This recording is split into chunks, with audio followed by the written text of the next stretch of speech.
In 1951, Cairo was a bustling city, throbbing with life along the corridors of time, where history seemed to breathe through every narrow alleyway.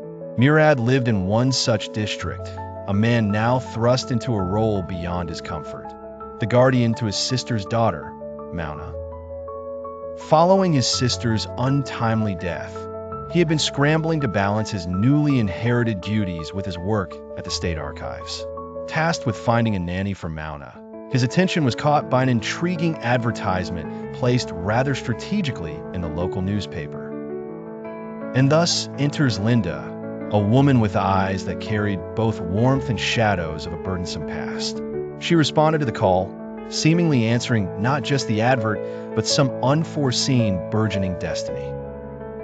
Their home was nestled in the heart of the metropolitan sprawl, filled with antique charm and enveloped in an air of caution. Murad and his aunt were naturally wary. Stories of deception and betrayal lingered in everyone's mouths like aftertastes of an unpleasant meal. Yet, Linda's interview seemed to cast a light that suggested sincerity, fraught with imperfections but honest nonetheless. She spoke of her father's demise, the mantle of responsibility she wore for her siblings, drawing a picture that was both tragic and surprisingly resilient. On a seemingly tranquil afternoon, the sun overhead casting playful shadows through the garden's foliage, the air thickened with an unspoken dread. Mouna, while playing amid the blooms, seemed to vanish in a thin air. The tranquility was shattered, giving rise to a rush of panic. A frenzied search turned futile as whispers of the unspeakable began to stroke the air. The family, tethered by fear, was soon drowned by the unsettling realization that Mouna had been taken, kidnapped.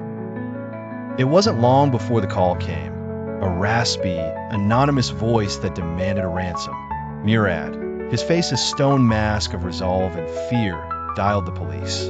The streets, once teeming with ordinary life, now seemed to echo with the tension of latent danger. It was in these moments, amidst the fragmented narrative of whispered distrust, that fingers pointed towards Linda. Her presence, once seemingly benign, now draped in a cloak of suspicion. The investigation spun like a whirlwind, kicking up pieces of truth and deception into the dusty Cairo air. Linda, confronted by the brunt of suspicion, maintained a facade of innocence, her story unwavering amidst the chaos. Yet, whispers of deceit lingered, crawling into every corner of conversation, puppeteering doubt where once there was none. Her motives were dissected, each facet of her story weighed and measured for traces of malfeasance. The mystery unraveled gradually, a slow peel of layers revealing the truth more twisted than the family could have imagined. Murad, torch in hand, navigated the labyrinthine passage of truth and lies, breathing life into the cold files of another case long forgotten. For Murad, the revelations were like the cracking of dawn after a sleepless night, startling and yet offering clarity. Betrayal lay not in Linda's shadow, but within the folds of closer ties, cloaked in familiarity's comfortable guise.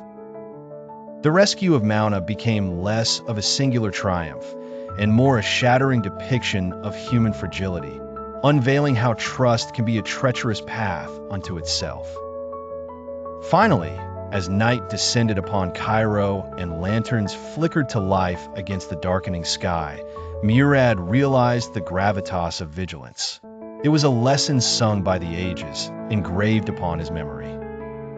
In this city where the past was always alive, the suspenseful odyssey of betrayal and redemption settled into history's annals. Another tale in Cairo's infinite ledger, never fading, but never again residing in the shadows.